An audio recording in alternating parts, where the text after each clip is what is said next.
अस्सलाम वालेकुम friends, welcome back to my channel. तो फ्रेंड्स, आज जो है वो हम नावल का नेक्स्ट पार्ट स्टार्ट कर रहे हैं।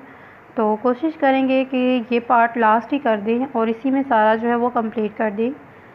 आप बस हमारी वेडिंग एनिवर्सरी की पार्टी की तैयारी करें, जो कि परसों है। मैंने होटल भी बुक करवा लिया, सबको इन्वाइट भी कर लिया और सबसे मैंने ये भी कह दिया कि कोई भी हनी से पार्टी के बारे में बात ना करें, क्योंकि पार्टी हनी के लिए सरप्राइज़ है।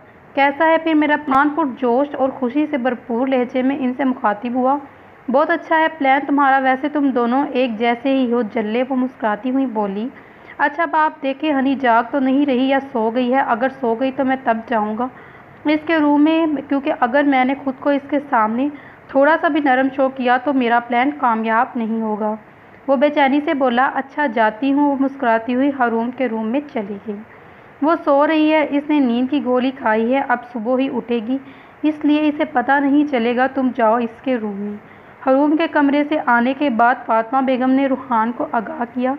आंटी, आज रात मैं हनी के पास ही रहूँगा और इसके जागने से पहले चला जाऊँगा। प्लीज़ आप ध्यान रखिएगा, इसे पता ना चले मैं रात इसके साथ ही रहा हूँ। रूहान इनसे बोला।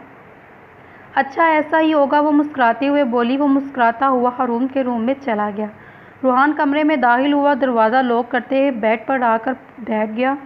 हरूम कंबल ओढ़े सो रही थी, इसका चेहरा कंबल से बाहर था। रूहान ने इसका हाथ कंबल से निकाला और इसका हाथ अपने दोनों हाथों में थामकर इसको चूमा। मेरी हनी। रूहान ने इसके गाल पर मौजूद तिल को चूमा, जिससे वो हल्का सा कम सुकुमाई।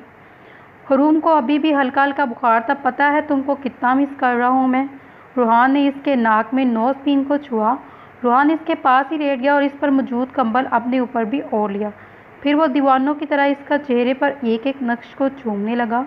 हरूम ने इसके प्यार की शिद्दत को महसूस करते हुए नींद में से हल्की आंखें खोली, लेकिन इसे कुछ समझ ना आई, क्योंकि वो नींद की गोलियों के ज़ेरे असर थी। फिर वो दोबारा सो गई। फिर रूहान ने इसे ज़ोर से खुद में बींच लिया। रूहान की आंखों से कब आंसू रवा हुए इसे खबर ही ना थी। हरूम नींद में ही ज़ोर से इसकी शर्ट पकड़ ली। कुछ देर के बाद रूहान ने अपनी गिरफ्त इसके गिर्द ढीली कर दी और इसे अपनी गिरफ्त से आज़ाद नहीं किया। कब नींद की देवी इस पर मेहरबान होगी इसे पता ही नहीं चला। वो आज 3 रातों के बाद सोया था। सुबह फजर की नमाज के वक्त ही इसकी आँख खुल गई। इसने हूर को खुद से अलग करना चाहा तो हरूम ने नींद में ही इसकी शर्ट को पकड़ लिया, इस पर अपनी गिरफ्त और मजबूत कर ली और नफ़ी में सर हिलाया। रूहान ने बड़ी मुश्किल से अपनी शर्ट को इसकी गिरफ्त से आज़ाद करवाया और इसके बेड से उठ गया। रूहान का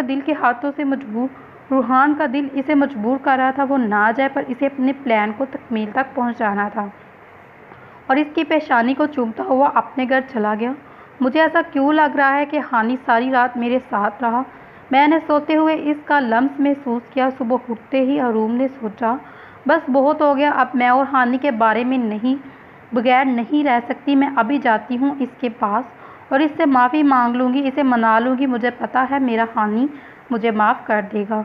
हरूम खुद से अहद करती उठी और वॉशरूम में चली गई। अस्सलाम वालेकुम। हरूम ने सबको सलाम किया। अयान, शियान, फातिमा बेगम और अली साहब नाश्ता कर रहे थे जब हरूम इनके पास आई।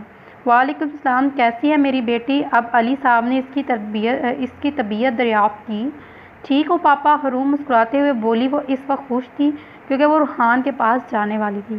फातिमा बेगम ने इसे खुश देखकर अल्लाह का शुक्रिया अदा किया। जैसे ही सबको पता चला हरूम बीमार है, सब हरूम की तबीयत का पूछने और इससे मिलने इसके पापा के घर मौजूद थे। सब ने इसकी तबीयत दरियाफ्त की और सबको मुस्कुरा कर जवाब दे रही थी। अब वो बिल्कुल ठीक थी, बस बुखार ही हुआ था। सब इससे मिलकर अपने अपने काम पर रवाना हो गए। मामा, मैं घर जा रही हूँ, हरूम फातिमा बेगम से बोली। ठीक है बेटा, जाओ, खुश रहो। फातिमा बेगम ने इसे गले लगाते हुए दुआ दी। वो मुस्कुराती हुई रूहान के घर आ गई। जैसे ही वो अपने और रूहान के रूम में दाखिल हुई, मिशेल को वहाँ देखकर इसका गुस्सा आसमान पर पहुँच गया। वो सोफे पर बैठी हुई थी, रूहान बेड पर बैठा हुआ था। वो दोनों बातें कर रहे थे। इसको देखकर खामोश हो गए। ए तुम बेहया छिपकली, तुम मेरे रूम में क्या कर रही हो? हरूम बिना रूहान की तरफ देखे, बिना इसकी परवाह किए मिशेल के पास जाकर गुस्से से बोली। ये तुम्हारा कमरा नहीं है, रूहान का है, समझी तुम?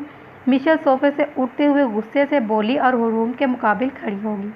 ये कमरा रूहान का हुआ करता था, अब ये मेरा कमरा है। इस कमरे में तुम मेरी इजाज़त के बगैर पैर नहीं रख सकती, इसलिए अच्छा होगा कि चली जाओ यहाँ से, वरना मुझसे बुरा नहीं होगा। हरूम ने इसे धमकाया। नहीं जाऊँगी तो क्या कर लोगी तुम? मिशेल इसके सामने तन कर खड़ी हो गई। रूहान हरूम को मिशेल से लड़ता देखकर दिल में बहुत खुश हो रहा था, लेकिन बाहर से वो अपनी खुशी को शो नहीं होने दे रहा था। वो चुप करके इन दोनों को देख रहा था। हरूम ने खींच कर थप्पड़ मुंह पर इसके मारा, जिससे वो सोफे पर गिरी और इसका होठ फट गया और इससे खून निकलने लगा। मिशेल अपने मुंह पर हाथ रखे गुस्से से हूर को घूर रही थी। अब पता चला मैं क्या कर सकती। आंखों में अपनी आंखें गाड़ते हुए गुस्से से बोली। मिशेल ने हरूम के थप्पड़ मारना चाहा। हरूम ने इसका हाथ रास्ते में ही रोक लिया।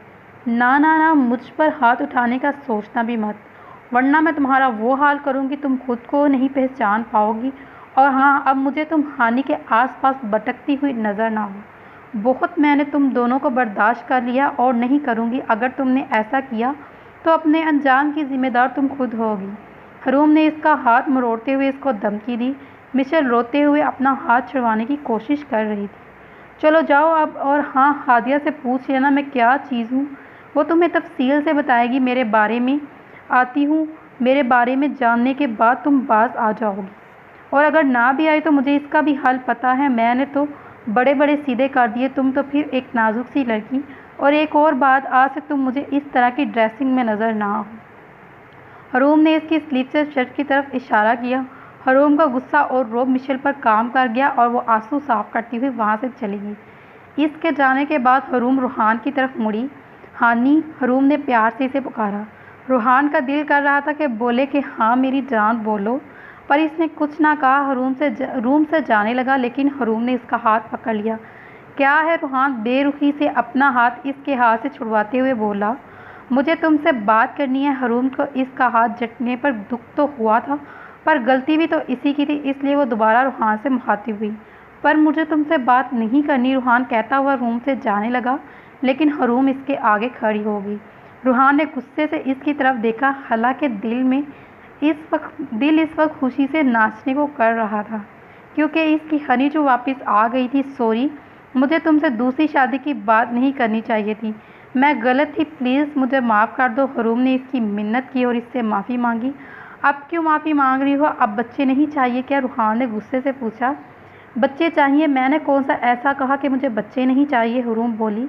लेकिन मुझे नहीं चाहिए कोई भी बच्चे। रूहान गुस्से से कहता हुआ अपना रुख दूसरी तरफ मोड़ लिया। हम दोनों के भी नहीं, हरूम बोली तो रूहान एक झटके से इसकी तरफ मुड़ा।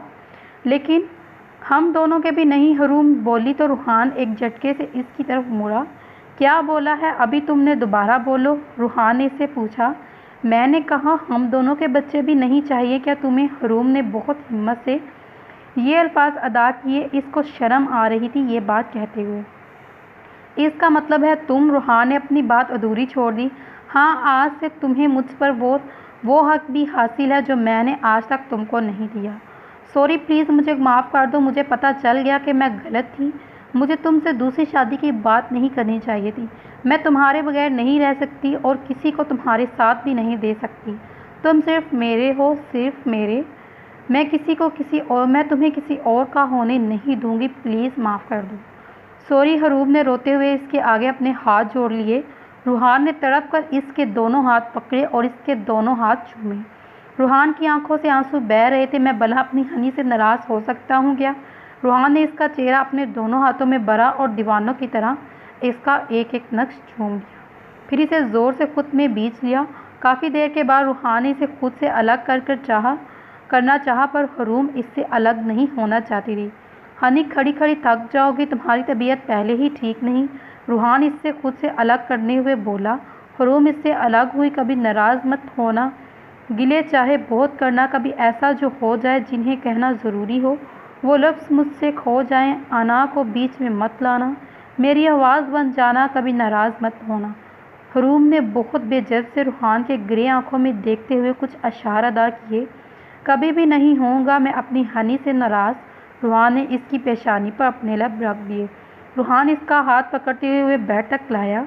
रूहान बेड ग्राउंड से टेक लगाकर बैठ गया और अपनी टांगों के दरमियान जगह बनाते हुए हरूम को आने का इशारा किया। हरूम बिना देर किए इसकी बनाई हुई जगह पर बैठ गई और अपना सर इसके सीने पर टिका दिया। रूहान ने इसके गिर्द अपने बाजू का हिसार बना दिया। वैसे तो तुम ज़्यादा ही ज़ोर से नहीं मार देती मिशेल को थप्पड़, रूहान बोला। हरूम ने इसके सीने से अपना सर उठाया और इसे घूरा।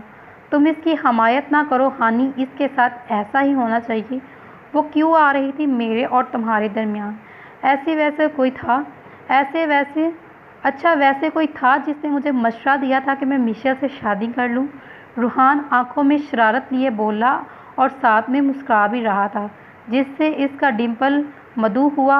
हूर का ध्यान इसकी बात से ज़्यादा इसकी डिम्पल की तरफ था। बस तब मुझे पता नहीं था, अब मैं क्या करूं? अब मुझे पता चल गया। हरूम के कहते ही इसके डिम्पल पर इसने अपने लब रख दिए। रूहान की मुस्कुराहट और गहरी हो गई। अच्छा हनी, याद है ना हमारी एनिवर्सरी है कल? हाँ हनी, मैं कैसे भूल सकती हूँ। हरूम ने मुस्कुराते हुए दोबारा अपना सर इसके सीने पर रख दिया। अब तुम चलो मेरे साथ पार्लर, तुम्हें मेहंदी लगवाता हूँ, रूहान इससे बोला। अच्छा हनी, कुछ देर के बाद चलते हैं, अभी मेरा दिल नहीं कर रहा कहीं भी जाने को। चलो ठीक है हनी, तुम्हारी मर्ज़ी। और मैंने कल रात को होटल में पार्टी अरेंज की है हमारी शादी की सालगिरह की, और हम दोनों की सालगिरह की खुशी में सबको इनवाइट भी किया। और तुम कल को मेरा गिफ्ट किया हुआ लहंगा चोली पहनोगी, तुमने वो आज तक नहीं पहना। ठीक है ना हनी? हानी ने तो सारा कुछ प्लान किया हुआ है। अगर मैं ना आती आज और तुमसे माफ़ी ना मांगती तो फिर? मुझे पता था तुम आओगी, मैंने प्लान ही ऐसा बनाया था। वैसे भी मुझे पता था मेरी हनी मेरे बगैर नहीं रह सकती, रूहान मोहब्बत से चूर लहजे में बोला। कौन सा प्लान हानी? रूहान ने से पूछा। फिर रूहान ने अपना सारा प्लान बताया, कैसे इसने मिशेल से मिलकर इसे जला दिया। रूहान ने मिशेल को ये बताया कि हरूम मुझसे नाराज़ है और मुझसे बात नहीं कर रही, इसलिए मैं चाहता हूँ कि हम दोनों मिलकर इसे जलाएं ताकि वो मान जाए और नाराज़गी ख़त्म कर दे। रूहान ने इसे वजह बताई। हानी के बच्चे हरूम इसके बाजू के घेरे से निकलते हुए इसके साथ बैठते हुए बोली, तुमने मुझे तब क्यों नहीं रोका जब मैंने इसे थप्पड़ मारा? ऐसे ही मैंने बेचारी पर इतना गुस्सा कर दिया, इसे मार दिया। बहुत बुरे हो तुम। तुम्हें बता देता तो फिर तुम फिर अपनी बात पर अड़ जाती और मेरा क्या होता फिर? रूहान मुस्कुराते हुए बोला। मैं जा रही हूँ इसके पास, माफ़ी मांग दे। हरूर इसे घूरती हुई वहाँ से जाने लगी तो रूहान ने इसका हाथ पकड़ लिया। हरूम ने सवालिया नज़रों से इसकी तरफ देखा। मैं भी चलता हूँ तुम्हारे साथ। सॉरी मिशेल, मैं तुम्हें मारा, मुझे थप्पड़ नहीं मारना चाहिए था। सारा कसूर हानि का है, ये मुझे बता देता तो मैं ऐसा ना करती। हरूम ने अपनी साफ़ी पेश की। सॉरी की कोई बात नहीं, तुम दोनों दोबारा से एक हो गए, मुझे और क्या चाहिए भला? और रूहान को मैंने मना किया था तुम्हें कुछ ना बताए, वरना हमारा प्लान कामयाब नहीं होता। पर एक बात है, तुम मारती बहुत ज़ोर की हो। कोई तुम्हें देखकर नहीं कह सकता कि तुम जैसी नाजुक लड़की इतना मार सकती है। मिशेल मुस्कुराते हुए बोली। सॉरी, हरूम शर्मिंदा सी बोली। इट्स ओके, मिशेल मुस्कुराते हुए बोली।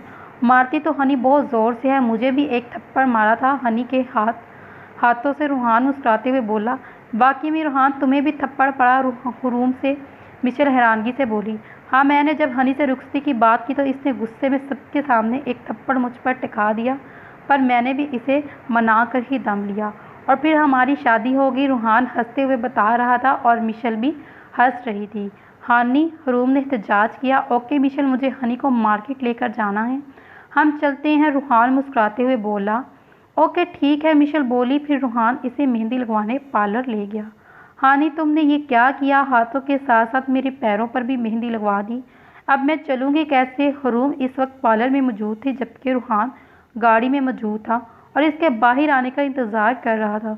हरूम मेहंदी लगवा चुकी थी, अब रूहान को फ़ोन करके इससे नाराज़गी का इजहार कर रही थी, क्योंकि रूहान ने ही पार्लर वाली से बात की कि हरूम के हाथ और पैरों पर मेहंदी लगवा दे। हरूम ने मेहंदी लगवाने के दौरान मेहंदी लगाने वाले को मना किया, लेकिन इसने बताया कि ऐसा करने को रूहान ने बोला। रूहान की वजह से हरूम इस वक्त खामोश रही, पर अब वो चल नहीं पा रही थी मेहंदी की वजह से, इसलिए रूहान को सुना रही थी। रूहान कुछ देर के बाद अंदर दाखिल हुआ और हरूम को बोलने का मौका दिए बगैर अपनी बाहों में बढ़कर गाड़ी तक ले आया, और हरूम इस अचानक इत्तेफाक पर कुछ बोल ही न सकी। अलबत्ता लोगों की सताइशी नज़रों की वजह से इसने अपना सुर्ख पड़ता चेहरा रूहान के सीने में छुपा लिया। रूहान ने इसे फ्रंट सीट पर आराम से बैठाया, इसके जूते लेने और बैग लेने चला गया और पेमेंट करने के बाद दोबारा वापस आ गया। ये क्या हरकत थी तुमने? अभी रूहान ड्राइविंग सीट पर बैठा ही था कि हरूम घूरा। क्या? रूहान ने अनजान बनते हुए सवालिया नज़रों से पूछा। तुमसे तो बात करना ही फजूल है। हरूम ने मुंह बना लिया और अपना चेहरा दूसरी तरफ मोड़ लिया। रूहान ने मुस्कुराते हुए गाड़ी स्टार्ट की और इसका इरादा इसे घर जाकर मनाने का था। घर पहुंचकर भी रूहान ने इसे अपनी बाहों में उठा लिया और अंदर की तरफ चल दिया, जहां ड्राइंग रूम में मिशेल और हीरा बेगम मौजूद थी। इनको देखकर मुस्कुराने लगी। रूहान भी मुस्कुरा दिया, जबकि हरूम का तो शर्म के मारे सर ही नहीं उठ रहा था। इसने नज़र उठाकर भी इनकी तरफ नहीं देखा। हानि उतारो, मुझे आंटी और मिशेल देख रहे हैं। हरूम ने आहिस्ता से इसके कान में बोला। मामा, मैं आपकी बहू को इसके रूम में लेकर जा रहा हूँ, इससे पहले कि आपकी बहू गुस्से में मेरा सर ही फाड़ दे। रूहान शरारत से बोला, जो इन दोनों को देखकर मुस्कुरा रही थी। हरूम का तो दिल किया वाकई में रूहान का सर फाड़ दे और इसे घूरी से नवाजा, लेकिन रूहान को कहाँ परवाह थी। रूहान इसे कमरे में ले आया। अल्लाह इन दोनों को हमेशा खुश रखे। हीरा बेगम ने इनको जाते ही देखा। आमीन मिशर बोली। रूहान ने कमरे में आते ही इसे बेड पर बिठाया। बड़े ही बेशर्म हो तुम हानी। हरूम इसे घूरा और रूहान आंखों में मोहब्बत का एक जहां बात किए मुस्कुरा दिया। जैसा भी हूँ तुम्हारा ही हूँ, अब तो कुछ नहीं हो सकता, इसलिए सब्र करो। रूहान की आंखों से शरारत आया थी। हरूम ने अपना चेहरा दूसरी तरफ मोड़ लिया। ये इसकी रूहान से खुद नाराज़गी का इजहार था। मेरी हनी नाराज़ है मुझसे। रूहान ने इसकी थोड़ी पकड़कर चेहरा इसकी तरफ मोड़ा, अपनी तरफ मोड़ा। तुमने अपना मूड ठीक ना किया तो मैं जा रहा हूँ। जहाँ से रूहान की आंखों में शरारत लिए बोला। हरूम अपने हाथों को गूंथ रही थी, इसलिए इसकी आंखों में मौजूद शरारत नहीं देख सकी। नहीं, तुम कहीं नहीं जा रहे। हरूम ने इसका हाथ पकड़ लिया और इसकी तरफ देखा। मैं तो मजाक कर रहा था हनी। रूहान इसकी आंखों में जमा होते हुए आंसुओं को देखकर फौरन बोला और इसके नाजुक सी मेहंदी से सजे हाथ अपने मजबूत हाथों में ले लिए। हरूम की मेहंदी सूख चुकी थी। मुझे कभी भी छोड़कर मत जाना हनी, तुम्हारे बगैर नहीं रह सकती। हरूम ने अपना सर इसके सीने पर टिका दिया। मैं कभी भी अपनी हनी को छोड़कर नहीं जा सकता। मैं हनी के बगैर रह ही नहीं सकता। रूहान ने ज़ोर से खुद में बीच लिया। मेहंदी बहुत अच्छी लग रही है तुम्हारे हाथों और पैरों पर। रूहान ने इसके दोनों हाथों को चूमा और दूधिया नाजुक से हाथों पर सुर्ख मेहंदी इसके हाथों को और खूबसूरत बना रही थी। वो हाथ धो चुकी थी। रूहान ने इसके पैरों को अपने हाथ से छुआ तो हरूम ने फौरन इसे अपने दोनों पाँव समेट लिए और इसके दोनों हाथ पकड़ लिए। आई लव यू हानी। हरूम इसके दोनों हाथ चूमते I love you too honey. Ruhaan ने इसकी पेशानी चूमते इसे अपने साथ लगा लिया। चलो नीचे चलते हैं सबके पास। रूहान इसे अपने साथ ले आया और सबके पास आ गया। हानी, मैं ये नहीं पहन रही कल को क्योंकि चोली बहुत छोटी है। हरूम ने चोली इसके सामने की। रात का टाइम था और वो दोनों अपने रूम में थे। हरूम अपना कल का ड्रेस देख रही थी। रूहान यकतके इसे देख रहा था। हानी, हरूम ने इसका कंधा हिलाया जिससे वो होश में आया। क्या कह रही हो तुम हनी? मैंने कहा कि मैं ये नहीं पहनूंगी। हरूम ने चोली इसके सामने रखी और ख़ुद भी बैग पर बैठ गई। पहनना तो तुम्हें यही पड़ेगा, रूहान बोला। नहीं, हरूम ने मुंह फैलाया। रूहान उठा और ड्रेसिंग रूम में गया।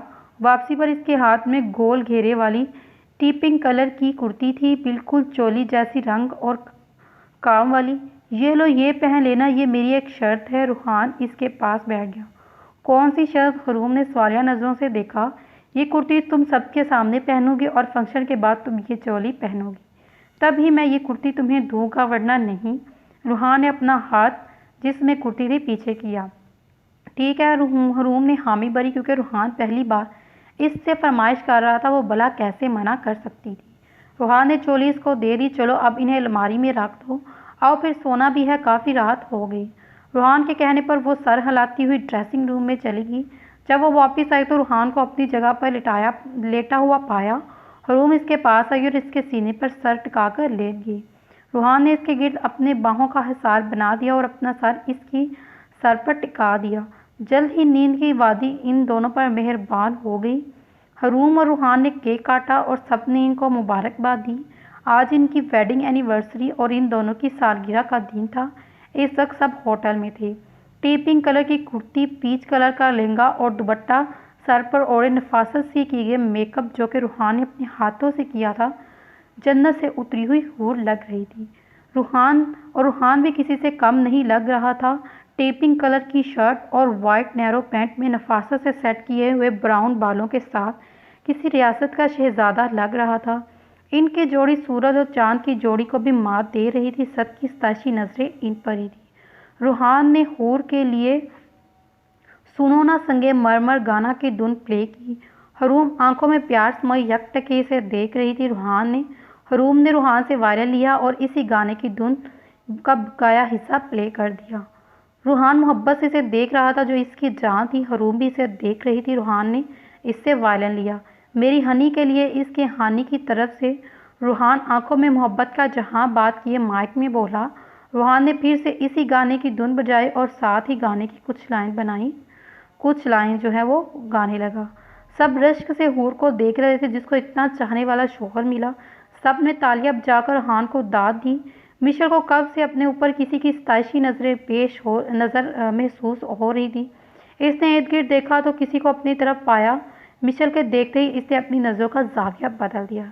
मिशेल ने भी गौर से इस लड़के को देखा। इसको देखा पहली बार मिशेल के दिल ने धड़कना सीखा और इसका दिल बुरी तरह धड़क रहा था। मुआज भाई अभी आप किसको देख रहे हैं और क्यों? हरूम ने मुआज को मिशेल को देखते हुए देख लिया था।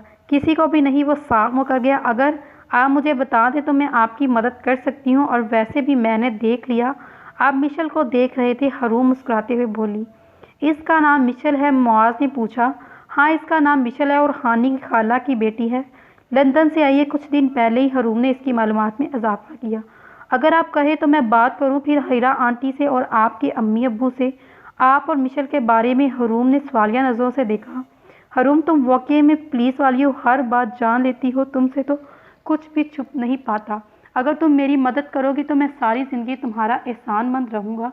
पहली दफ़ा कोई लड़की मुझे अच्छी लगी। मुआज ने अपने दिल की बात बताई। ठीक है फिर भाई, मैं अभी आई। हरूम इससे कहती हुई मुस्कुराती हुई मुआज और मिशेल के अम्मी अब्बू के पास चली गई और इनसे बात की। वो इसकी बात सुनकर खुश हुए। इन्हें कोई एतराज़ नहीं था। हरूम इन दोनों के लिए हीरा बेगम और फिजान साहब के पास गई। आंटी अंकल, मुझे आपसे बात करनी है। हरूम इनसे मुखातिब हुई। हाँ बोलो बेटा, क्या बात करनी है? फिजान साहब शफ़क़त से बोले। वो मुआज भाई के अम्मी अब्बू मिशेल के लिए मुआज भाई का रिश्ता मांगने आना चाहते हैं। अगर आपका इतराज़ ना हो तो। हरूम ने अपनी मधु बयां की। ये तो बहुत खुशी की बात है। मुआज हमारी आंखों देखा बच्चा है, हमें तो कोई एतराज़ नहीं। फैज़ान साहब खुशी से बोले। मुझे भी कोई एतराज़ नहीं। मिशेल और इसकी मामा और पापा सब ने इसकी बात से इत्तेफाक किया। बहुत बहुत शुक्रिया आपका, मुआज की अम्मी से बोली। अरे इसमें शुक्रिया की क्या बात है, मैं तो खुश हूँ। हीरा बेगम इनके गले लग गई। Thanks uncle aunty. हरूम खुशी से इनका शुक्रिया अदा किया और मुआज के पास आ गई जो रूहान के साथ खड़ा बातें कर रहा था। हो गया काम भाई, आपके अम्मी अब्बू और रूहान और हानी के मामा पापा को कोई इतराज़ नहीं आपके रिश्ते से। आप बस मिशेल और इसके मामा पापा से बात करना रह गया और वो भी इंशाल्लाह मान जाएंगे। हरूम ने मुस्कुराते हुए खुशखबरी दी। थैंक्स। मुआज ने मुस्कुराते हुए शुक्रिया अदा किया। नो थैंक्स भाई, मुझे भी तो बताओ क्या बात है। रूहान कुछ समझ नहीं गया। कुछ समझ गया था लेकिन पूरी बात जानना चाहता था। हरूम ने सारी बात बताई। रूहान मोहब्बत से इसे देख रहा था, सबकी खुशी का ख्याल रखती थी। मैं मिशेल को लेकर आती हूँ, आपसे मिलवाती हूँ। हरूम आज से कहती हुई मिशेल के पास गई जो दुआ लोगों के पास खड़ी थी। कुछ देर के बाद मिशेल के साथ रूहान और मुआज के पास आई। मिशेल, ये मिशाल के भाई मुआज और मुआज भाई ये हानी की खाला की बेटी मिशेल। हरूम ने इन दोनों का तारुफ करवाया। अस्सलाम वालेकुम। मिशेल ने मुआज को सलाम दिया। वालेकुम सलाम, आपसे मिलकर खुशी हुई। मुआज ने इसके सलाम का जवाब दिया और इसका जायज़ा लिया जो ब्लैक कलर की मैक्सी में बहुत प्यारी लग रही थी। मिशेल ने हरूम के कहने पर स्लीवलेस शर्ट्स पहनना छोड़ दी और वह अब शलवार कमीज़ पहनती थी। हरूम और रूहान भाई हमारे साथ आए ज़रा। आयज़ा, दुआ और मिशाल इन दोनों के स्टेज पर ले आए और वहाँ मौजूद सबको स्टेज की तरफ मुतवज्जा किया। दुआ ने हरूम की आंखों के गिट पट्टी बांधी। हरूम, तुम्हारे सामने लाइन में शेरी, मुआज, जावी भाई, रज़ा भाई, रूहान भाई, अयान, श्याम और बासल खड़े हैं। इन सब में से तुमने बिना किसी को छुए रूहान भाई को ढूंढना है। दुआ के हरूम की आंखों पर पट्टी बांधने के बाद मिशाल ने इसे मुखातिब किया और आयज़ा ने इशारों से सबको एक लाइन में खड़ा किया और सब खड़े हो गए। वहाँ मौजूद सब लोग इनको देखकर मुस्कुरा रहे थे। दुआ ने इसे पहले के सामने खड़ा किया। ढूंढो हरूम, ढूंढो हरूम रूहान भाई को दुआ मुस्कुराते हुए गोया हुई। हरूम बारी बारी सबके सामने आई और इनके लब मुस्कुरा रहे थे। वो रूहान को इसकी खुशबू से पहचान सकती थी। इसका दिल रूहान की मौजूदगी का पता इसे दे देता था। फिर इसने इन सब में से रूहान को ढूंढ ही लिया और इसका हाथ पकड़ लिया। वो सबसे आखिर में खड़ा था। मशाल ने मुस्कुराती हुई इसकी पट्टी खोल दी। हरूम तुमने तो बिना देखे ही भाई को ढूंढ लिया। तुमने तो कमाल कर दिया। अब रूहान भाई आपकी बारी हरूम को ढूंढने की। रूहान मुस्कुराते हुए हाँ में सर हिलाता हुआ रज़ा ने रूहान को पट्टी बांधी। चलिए रूहान भाई, आपके सामने सारी यंग पार्टी खड़ी है। इनमें से आपने हरूम को ढूंढना है। चलिए हो जाए शुरू। रूहान बारी बारी सबके सामने गया। वो सब लाइन में खड़े थे। इन सब में से हरूम कोई भी नहीं थी। रूहान ने रज़ा और हसन को साइड पर किया और इनके पीछे खड़ी हरूम के पास गया और एक हाथ से इसका हाथ पकड़ा और दूसरे हाथ से अपनी पट्टी उतार दी। वो हरूम ही थी जो इसको देखकर मुस्कुरा रही थी। सबने तालियां बजाकर हरूम और रूहान को दाद दी। हरूम इन सब के पीछे खड़ी थी। मिशाल ने इसे सबके पीछे खड़ा किया। वाह रूहान भाई, आपने तो कमाल कर दिया। मिशल मुस्कुराते हुए बोली। रूहान हरूम का हाथ अपने हाथों में लिए मुस्कुरा दिया। क्या केमिस्ट्री है आप दोनों की और क्या कमाल की मोहब्बत आप दोनों की। अल्लाह आप दोनों को खुश रखे। नूर मुस्कुराते हुए बोली। आमीन। रूहान और हरूम ने दिल में आमीन बोला। थैंक्स तुम सबका। हरूम ने सबका शुक्रिया अदा किया। सब ने खूब इंजॉय किया। हरूम और रूहान को गिफ्ट दिए और रात गए। सब अपने अपने घर में आ गए। चलो हनी, पहले तुम अंदर दाखिल हो। रूहान रूम में रूहान ने दरवाजे के पास खड़े होकर पहले से अंदर जाने को बोला। हरूम ने जैसे ही दरवाज़ा खोलकर अंदर पाँव रखा, इस पर गुलाब के फूलों की बारिश हुई। हरूम ने जैसे ही कमरे में नज़र दौड़ाई तो खुशी से इसका चेहरा थमथमा गया। रूम में कोनों पर सुरख गुलाब के बुके पड़े हुए थे। कैंडल्स जल रही थी जो पूरे कमरे में रोशनी कर रही थी। कमरे में सिर्फ कैंडल की ही रोशनी थी। फूलों की खुशबू और कैंडल की रोशनी कमरे के माहौल को खूब खुशबूदार बना दिया था। हरूम रूहान की तरफ मुड़ी जो दरवाजे से टेक लगाए आंखों में मोहब्बत का जहां आबाद किए इसे देख रहा था। सब कुछ बहुत अच्छा है हनी, थैंक्स। हरूम इसके गले लग गई। नो थैंक्स हनी, ये सब तुम्हारे लिए। रूहान इसकी तरफ देखते हुए बोला। अच्छा अब मेरा गिफ्ट। रूहान ने इसके सामने हाथ फैलाया। रूहान ने इसका हाथ पकड़कर इसकी हथेली चूम ली और इसका हाथ पकड़कर इसे बेड तक ले गया। इसके बेड पर बैठने कर इसका गिफ्ट लेने ड्रेसिंग रूम में चला गया। ये लो वेडिंग एनिवर्सरी गिफ्ट और बर्थडे गिफ्ट। रूहान ने 2 गिफ्ट इसकी तरफ दिए। थैंक्स। हरूम ने इसके हाथ से गिफ्ट लिया और खोलना शुरू किया। इसमें से इसका फेवरेट परफ्यूम और दूसरे में बेबी पिंक कलर का ड्रेस जिस पर वाइट कलर का काम था। बहुत प्यारे हैं दोनों, हरूम खुशी से बोली। और मेरा गिफ्ट। रूहान मुस्कुराते हुए बोला। अभी आई। हरूम इससे कहती हुई रूहान के दिए हुए गिफ्ट लेने चली गई। कुछ देर के बाद वो रूम में आई तो इसने टी पिंक कलर की चोली पहनी हुई थी और दुपट्टे से खुद को कवर किया क्योंकि चोली बहुत छोटी थी और स्लीवलेस भी। हरूम को शर्म तो बहुत आ रही थी इस हालत में रूहान के सामने जाते हुए, पर इसकी ख्वाहिश भी तो पूरी करनी थी। रूहान मुस्कुराते हुए इससे देख रहा था। ये लो तुम्हारा गिफ्ट। दूसरा गिफ्ट हरूम ने इसके सामने बैठते हुए गिफ्ट दिया। रूहान ने गिफ्ट खोला तो इसमें सेम परफ्यूम और बेबी पिंक कलर की शर्ट और वाइट नैरो पैंट निकली। बहुत अच्छी हैं दोनों, रूहान मुस्कुराते हुए बोला। और थैंक्स हनी मेरी बात मानने के लिए। हरूम ने सवालिया नज़रों से इसे देखा, हालांकि वो इसका इशारा समझ गई थी। वो इसकी चोली पहनने पर इसका थैंक्स कर रहा था। रूहान ने इसके बालों को खोल दिया जो कि जूड़े में मुकीद थे। रूहान ने गाना प्ले किया। अपने मोबाइल पर डांस करोगी हनी मेरे साथ। रूहान ने अपना हाथ इसके सामने फैला दिया। रूहान ने इसका दुपट्टा उतार कर बेड पर रख दिया। हरूम को टूट कर इससे शर्म आई। इसने अपना चेहरा झुका लिया और रूहान का दिल आज पहली दफ़ा इसका होश उड़ा रहा था। इसने रूहान के होश उड़ते देखे थे। रूहान खुद को रोक ना पाया और एक प्यारी भरी गुस्ताखी कर बैठा। रूहान ने इसकी तरफ देखा जो कि सुरख चेहरा लिए अपनी सांसें बहाल कर रही थी। रूहान ने इसका एक हाथ अपने कंधे पर रखा और दूसरा हाथ अपने हाथों में लिया और अपना दूसरा हाथ इसकी कमर पर रखे इसे खुद से करीब किया और डांस करने लगा। रूम ने आंख उठाकर इसकी तरफ नहीं देखा। इसे आज इसकी तरफ देखना दुनिया का मुश्किल तरीन काम लग रहा था। हनी मेरी तरफ देखो। रूहान के कहने पर हरूम ने बड़ी मुश्किल से इसकी तरफ देखा जो आंखों में मोहब्बत का जहां आबाद किए इसी को देख रहा था। रूम ज्यादा देर इसकी आंखों में ना देख पाई और अपनी पलकों की बात रूहान ने इसे घुमाया और अपनी तरफ खींचा वह कटी पतंग की तरह इसके सीने से आ लगी। रूहान ने ज़ोर से इसे अपने सीने में बींच लिया। हनी, क्या मैं आज अपना वो हक इस्तेमाल कर सकता हूँ? रूहान ने काफ़ी देर के बाद इसे खुद से अलग किया और इसका झुका हुआ चेहरा थोड़ी से पकड़कर ऊंचा किया। हरूम ने हाँ में सर हिलाया।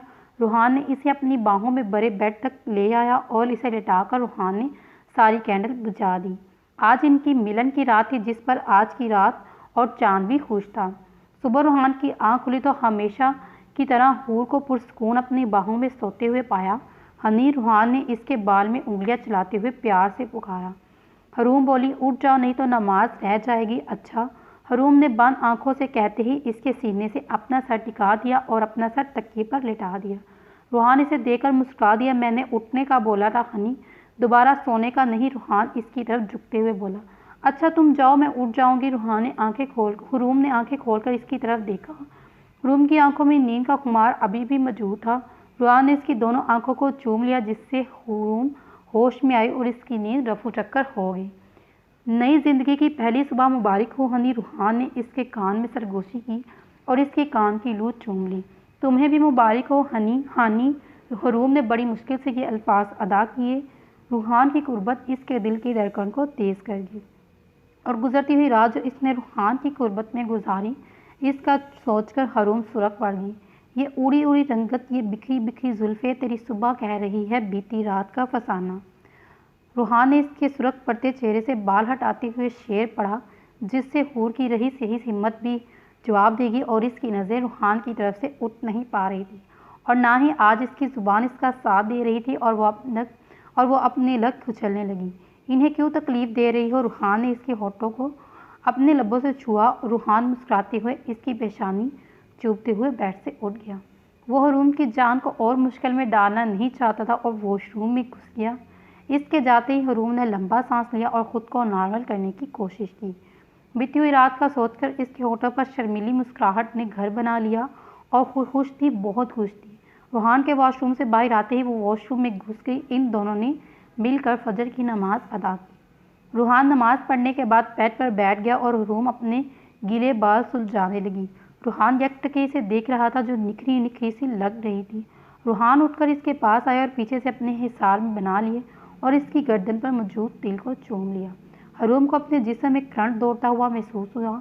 बहुत प्यारी लग रही हो हनी, मेरी नज़र तुमसे हटने को इनकार ही नहीं करती। हनी, तुम खुश हो ना? रूहान ने आईने में देखते हुए से पूछा। हाँ हरूम रूहान के अक्स की तरफ देखते हुए बोली। रूहान ने इसका रुख अपनी तरफ किया और इसकी कमर पर अपने दोनों हाथ रखकर इसके गिर्द हिसार बना लिए। अस्सलाम वालेकुम। रूहान और हरूम ने नाश्ते के टेबल पर सबको सलाम किया और इनके सबके साथ बैठ गया।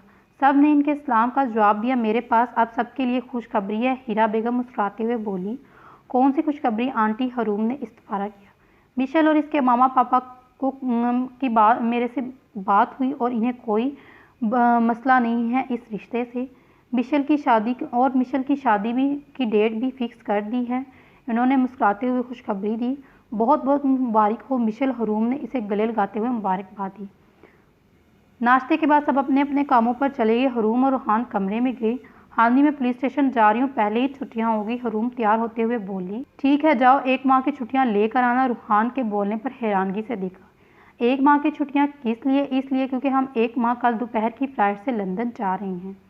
हनीमून के लिए मैंने टिकट बुक करवा दी। रूहान इसकी नर्व देखते हुए मुस्कुराते हुए बोला। हरूम मुस्कुराते हुए सर हिला दिया और अल्लाह हाफिज़ कहती हुई वहाँ से चली गई। कैसा लगा तुम्हें लंदन हनी? रूहान ने इससे पूछा। इन दोनों को लंदन आए काफ़ी दिन हो गए। रूहान ने इससे बहुत सी जगह दिखाई और इसको अपनी यूनी भी घुमाई और अपने दोस्तों से भी मिलवाया और इसको वो हर जगह दिखाई जहाँ रूहान ने अपनी ज़िंदगी के कई साल गुजारे। अभी वो एक होटल में खाना खाने के लिए मौजूद थे। बहुत अच्छा लगा हानि, हरूम मुस्कुराते हुए से देखते हुए बोली। आज मैं तुम्हें इस सैलून के पास ले जाऊँगा जहाँ से मैंने मेकअप करना सीखा। रूहान ने इसे आगाह किया। ठीक है, हरूम ने खुशी का इजहार किया। फिर रूहान इसे इस सैलून में ले गया। अरे रूहान, तुम यहाँ? सैलून की मालिक तानिया, जो कि रूहान की क्लास फेलो भी रह चुकी थी, खुशी से बोली। मैं हनी को तुमसे मिलवाने और तुम्हारा सैलून दिखाने लाया हूँ। रूहान ने मुस्कुराते हुए जवाब दिया। हनी, ये तानिया इस पार्लर की मालिक और तानिया ये हनी मेरी वाइफ। रूहान ने इन दोनों का तारुफ करवाया। हेलो, तानिया ने हरूम की तरफ हाथ बढ़ाया। हेलो, हरूम ने गर्म जोशी से मुस्कुराते हुए हाथ मिलाया। तो ये है तुम्हारी हनी, बहुत खूबसूरत है तुम्हारी हनी। रूहान, वाकई में ये इस काबिल है कि तुम जैसे हैंडसम शख्स जिस पर यूनी की सारी लड़कियां मरती हैं, पार्लर का काम तक सीखा। जब भी तुम्हारा जिक्र करता था, तुम्हारी आंखों और तुम्हारे लहजे से इसके प्यार झलकता था। तुम दोनों एक साथ बहुत प्यारे लगते हो। रूहान ने वाइट कलर की पैंट, वाइट कलर का कोट और रेड शर्ट पहनी थी। थैंक्स तानिया, रूहान ने इसका शुक्रिया अदा किया। चलो रूहान, तुम्हारी हनी को सारा सलोन दिखाती हूँ। तानिया ने हरूम को सारा सलोन दिखाया और काफ़ी देर तानिया के साथ गुजारने के बाद वो लोग होटल आ गए। रूहान और हरूम लंदन से वापस आ चुके थे और आज सब लोग शेरी के घर मौजूद थे। डिनर करने के बाद सब ड्राइंग रूम में मौजूद थे और अपनी अपनी बातों में मसरूफ़ थे। हरूम, हम सब ने एक वीडियो देखी फेसबुक पर। आजकल ये वीडियो बहुत वायरल हो रही है। अब तुम ये बताओ, ये तुम और हान भाई हो ना? दुआ ने वीडियो प्ले करके इसे दिखाया और अपना मोबाइल इसके सामने किया। वीडियो देखकर हरूम के लबों पर मुस्कुराहट रेंगी। अब मेरी खैर नहीं, हरूम ने दिल में सोचा। बताओ हरूम, ये तुम और रूहान भाई हो ना? नूर ने भी इस्तफारा किया। हाँ, हम दोनों हैं, रूहान ने इन दोनों की तरफ हरूम ने इन दोनों की तरफ देखते हुए बोला। तोबा, कितने बेशर्म मिजाल है जो ये बताते हुए भी शर्म आ जाए। आयजा ने इसे शर्म दिलाई, लेकिन वो डीठो की तरह मुस्कुरा रही थी। हाँ पता है हमें, तुम और रूहान भाई बेशर्म हो। तुम लोगों को शर्म छू कर भी नहीं गुजरी। इस बात का सबूत ये वीडियो है। अब की बार दुआ मुस्कुराते हुए बोली। सब ने ही देखी थी सारी यंग पार्टी सब ने ही देखी सारी यंग पार्टी और बड़ों ने भी दुआ की बदौलत। जवाब हादिया की तरफ से आया। दुआ, कोई हाल नहीं, तुम्हारा बड़ों को दिखाने की क्या ज़रूरत थी? वो क्या सोच रहे होंगे? तुम लोगों को ये सबके सामने करते हुए शर्म नहीं आई तो मुझे सबको दिखाने में कैसी शर्म? वीडियो देखकर उल्टा सब खुश ही हुए थे। तुम दोनों एक दूसरे के लिए मोहब्बत देकर दुआ मुस्कुराते हुए गोया हुई। अल्लाह तुम दोनों को खुश रखे और हर बुरी नज़र से बचाए। फिर ज़िंदगी मामूल पर आ गई। सब अपने अपने कामों में मसरूफ़ थे। बिशर और मुआज़ की शादी हो चुकी थी और दोनों एक दूसरे के साथ बहुत खुश थे। रूहान और हरूम भी अपनी ज़िंदगी में मगन थे, एक दूसरे के साथ हंसी खुशी। हानी, तुमने आज फिर आने में देर कर दी और अब तो ये तुम्हारा रोज़ का मामूल बन गया। हरूम ने रूहान के कमरे में दाखिल होते ही नाराज़गी से पूछा। रूहान कई दिनों से ऑफिस से लेट आ रहा था। हनी, काम था इसलिए देर हो गई। हरूम बेड पर बैठी थी। हरूम ने इसके ब्राउन सिल्की बालों में उंगलियां चलाने लगी। आज फिर सर दर्द हो रहा है हानी? हरूम ने परेशानी से पूछा। हाँ, आज भी दर्द हो रहा है। रूहान अपनी पेशानी मसलते हुए गोया हुआ। इतनी देर तक काम करोगे तो ऐसा ही होगा। खुद पर भी ध्यान दे दो, कल डॉक्टर के पास जाना है। हम दोनों ने तुम्हारा चेकअप करवाने। हरूम ने इसका सर दबाते हुए पूछा। ठीक है। रूहान अपनी आंखें मूंद ली और हरूम की नरम नरम उंगलियां महसूस करने लगा। तो इस नावल का इख्तिताम यहाँ पे करते हैं। मिलते हैं अगली वीडियो में। तब तक अपना ख्याल रखिएगा। अल्लाह हाफिज़।